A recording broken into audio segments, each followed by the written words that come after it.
nosotros no podemos estar, digamos que en todo momento, tomando o recogiendo las diferentes variables en los cultivos. Para eso tenemos sensores, ya sea de temperatura, termigrómetros que nos permiten obtener, por ejemplo, la humedad del aire, bueno, sensores de direcciones del viento, sensores de velocidad del viento, por decir algo, muchas veces son interesantes en los cultivos, humedad del cultivo, y bueno, etcétera, etcétera, etcétera. Todos estos sensores que yo puedo desde, por ejemplo, desde un centro de control, monitorear eh, o controlar, me permiten obtener información de los cultivos, ¿cierto?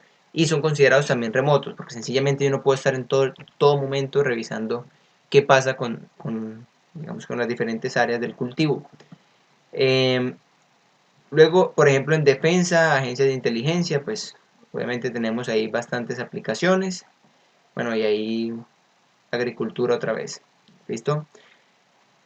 Es algo importante para tener en cuenta que se debe tener un balance entre resolución, la frecuencia de la captura y el área capturada, ¿cierto?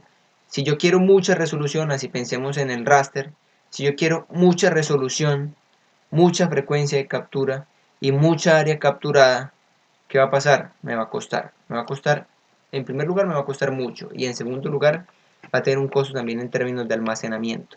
Entonces es importante tener en cuenta que se debe tener un balance entre la resolución de las mediciones, por ejemplo, pensemos en el caso de las imágenes en fotos, qué resolución quiero obtener, el área que quiero tomar.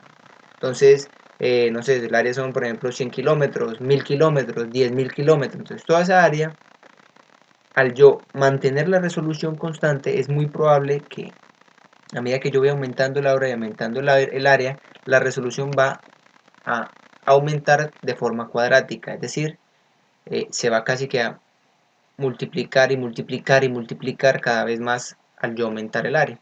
Y la frecuencia de captura, simplemente hablamos qué tantas veces, por ejemplo, si yo quiero hacer un análisis en el tiempo, ¿cierto? Yo quiero ver cómo estaba el cultivo ayer, cómo está hoy, cómo está mañana, cómo está en 15 días, y yo quiero tomar unas diferentes mediciones diarias, entonces eso también me va a costar. Entonces, si yo tengo una resolución alta, una frecuencia de captura de esas imágenes satelitales altas, y además tengo un área capturada muy grande, pues tienen que tener en cuenta que eso me va a costar el almacenamiento, me va a costar la imagen y además de eso me va a costar el procesamiento, porque son métodos computacionales bastante costosos en términos de tiempo de ejecución. ¿Listo? Para tener en cuenta.